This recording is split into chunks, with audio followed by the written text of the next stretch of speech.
अङ्गं हरेः पुलकभूषणमाश्रयन्ती भृङ्गाङ्गनेव मुकुलाभरणन्तमालम् अङ्गीकृताखिलविभूतिरपाङ्गलीला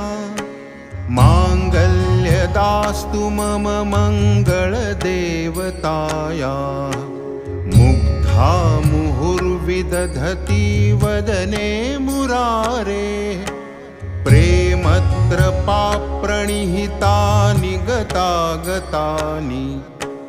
मालादृशोर्मधुकरीव महोत्पलेया सा मे श्रियं दिशतु सागरसम्भवायाः